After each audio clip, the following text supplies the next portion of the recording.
आम्ही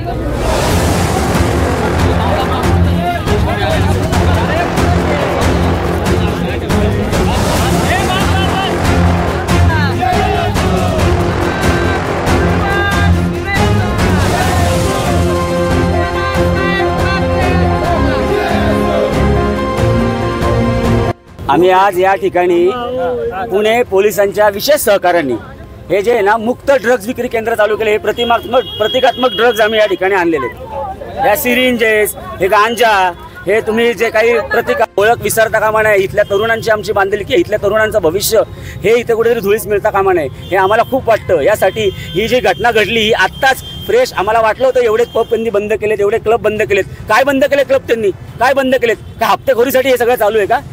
हक्क प्रशासन आम्ही खिशात ठेवले, सगळ्या गोष्टी आम्ही करू शकतो। 2:30 वाजता क्लब चालू, तुमची निर्धारित वेळ काय? निर्धारित वेळेच्या नंतर सकाळी पहाटेपर्यंत एवढ्या मोठ्या रस्त्यावर तुम्हाला गस्त घालणाऱ्या पोलिसांना दिसलं नाही? कुठे तुमची LIB, कुठे गुप्तवार्ता विभाग, कुठे एक्साईजचे अधिकारी? इथं एक्साईजचा अधिकारी नाही। आणि सगळ्यात महत्त्वाचं म्हणजे तुम्हाला आज सांगतो, इथे जे दोषी पकडलेत, या कुठल्याही दोषींवरती IPC अंतर्गत कारवाई केली। NPDS जो ड्रग्सच्या रिलेटेड कायदा आहे याच्या अंतर्गत कुठल्याही लोकांवर कारवाई केलेली नाहीत। ही सगळी जुजबी कारवाई आहे। ज्या पद्धतीने पोलीस अधिकारी निलंबित केलेत ते फक्त नावापुरते केलेत। जे याच्या मागचे मुख्य वरिष्ठ आहेत यांना पण ह्याची सगळ्याची चेन येते कुठून? हे ड्रग्ज येत आहेत कुठून?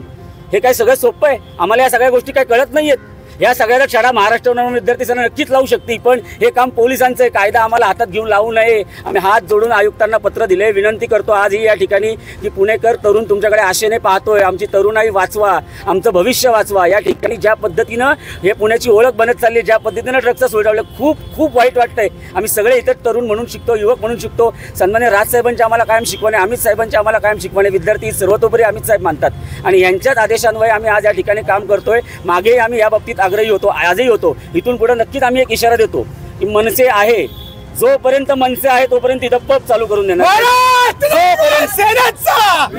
जोपर्यंत मनसे तोपर्यंत हे शहर ड्रग्ज मुक्त होणार म्हणजे होणार। याच्यामध्ये कोणी आडवं येऊन दे, कुठल्याही प्रशासकीय व्यवस्थेची, कुठल्याही राक्षसी व्यवस्थेची लढायला आम्ही तयार आहोत। या अशा पद्धतीची रस्त्यावरती तुम्ही हे जे ड्रग्ज विक्री करायचे उद्याचे दिवस येऊन देऊ नका।